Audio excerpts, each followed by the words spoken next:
Hello বন্ধুরা, আজ আমি তোমাদের সাথে এমন একটা বিষয় নিয়ে কথা বলবো যা হয়তো অনেকের জীবনেই কখনো না কখনো ঘটেছে।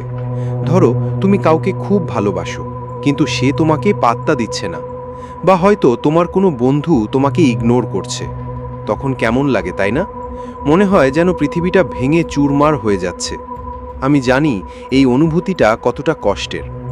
মনে হয় চিৎকার করে সব কষ্ট উগরে দিই, কিন্তু বিশ্বাস করো, চিৎকার করে বা রাগ দেখিয়ে কোনো লাভ নেই, বরং এতে পরিস্থিতি আরও খারাপ হতে পারে। তাহলে উপায় হলো নিজেকে সামলানো, নিজের উপর বিশ্বাস রাখা। মনে রাখতে হবে, কেউ তোমাকে অবহেলা করলে সেটা তার সমস্যা, তোমার নয়। তুমি যেমন তেমনই সুন্দর এবং মূল্যবান।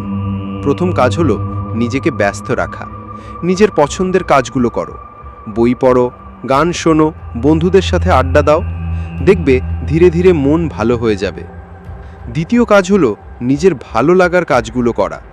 যখন কেউ তোমাকে অবহেলা করে, তখন তার পেছনে না ছুটে নিজের পছন্দের কাজগুলোতে মন দাও। এতে তোমার আত্মবিশ্বাস বাড়বে এবং তুমি আরও আকর্ষণীয় হয়ে উঠবে। তৃতীয় কাজ হলো নিজের আবেগ নিয়ন্ত্রণ করা। যখন কেউ তোমাকে অবহেলা করে, তখন রাগ, দুঃখ, অভিমান, নানা রকম অনুভূতি মনে ভিড় করে, কিন্তু এই অনুভূতিগুলোকে নিয়ন্ত্রণ করতে হবে।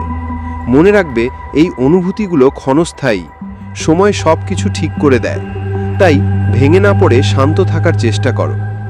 চতুর্থ কাজ হলো নিজেকে ভালোবাসা। নিজের ভালো মন্দ সব দিক মেনে নাও, নিজের যত্ন নাও এবং নিজেকে গুরুত্ব দিতে শেখো। মনে রাখবে, তুমি যেমন তেমনই সুন্দর।